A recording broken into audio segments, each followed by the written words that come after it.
Hello guys, कैसे हो आप सब लोग।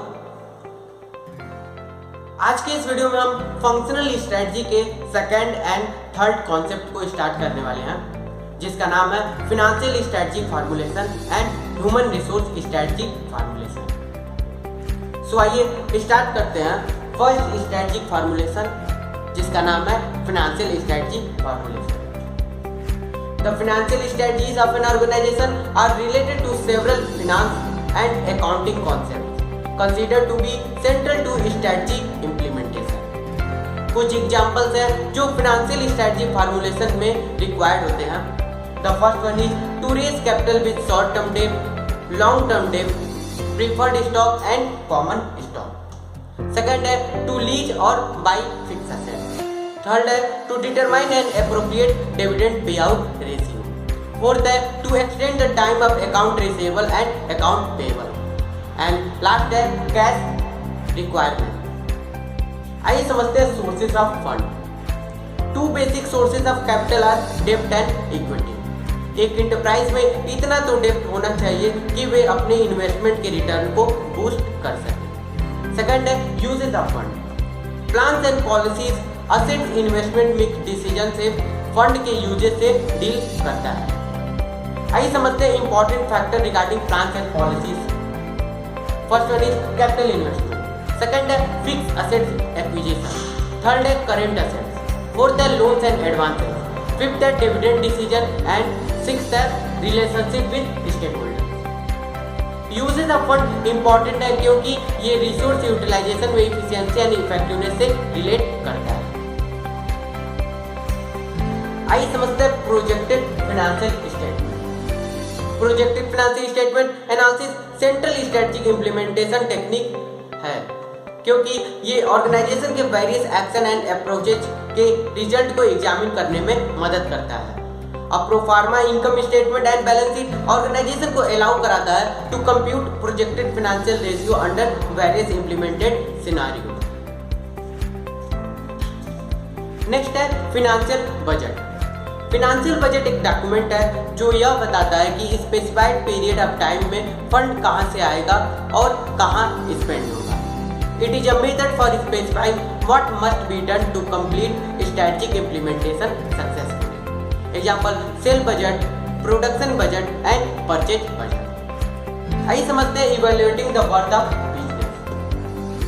थाउजेंड ऑफ ट्रांजैक्शन हर साल ऑकर होते रहते हैं, जिनमें बिजनेस खरीद बिक्री करते रहती है। इन सभी केसेस में स्ट्रेटजीज के इंप्लीमेंटेशन के लिए बिजनेसेस की फाइनेंशियल वर्थ या कैश वैल्यू को एस्टेब्लिश करना जरूरी होता है। All the method can be grouped into three approaches. The first approach is net worth और stakeholder equity.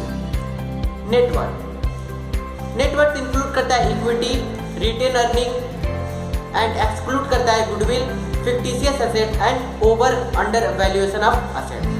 Next approach है value of firm, 5 into profit of current year या फिर 5 into average profit of 5 years. And third approach है let the market determine the worth of business. The first है वो है price of similar company. Second है average profit of 5 year into price earning ratio.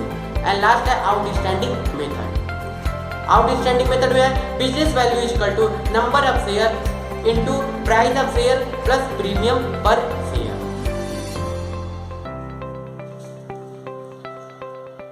Next strategic formulation जो किया है वह है human resource strategy formulation. Human resource strategy formulation में हम लोग एचआर के रूल्स को समझने वाले हैं। The first point is providing purposeful direction. HRM इस योग्य होना चाहिए कि वो डिजायर्ड डायरेक्शन की ओर पीपल और ऑर्गेनाइजेशन को निर्देश दे सके।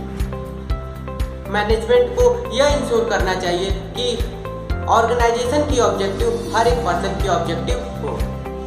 नेक्स्ट है creating competitive atmosphere by creating committed and competitive atmosphere through opportunity. Next है फैसिलिटेशन ऑफ चेंज। एचआर को ज्यादा कंसर्न होना चाहिए substance rather than form, accomplishment rather than activities and price rather than theory. HR should be provided enough opportunities for the same. Next है diversified workforce.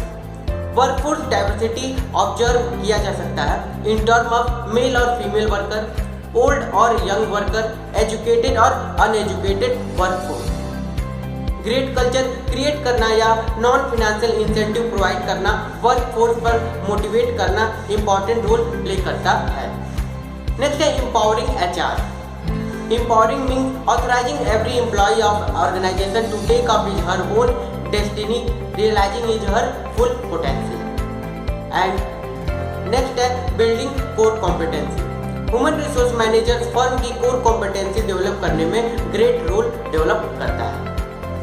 And last है developing ethical work culture.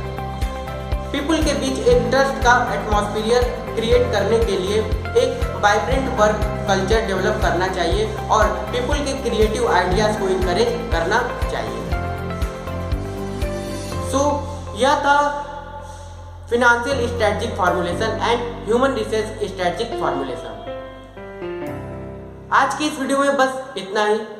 अगले video में मिलेंगे नए strategic formulation के साथ। तब तक के लिए be safe and be careful.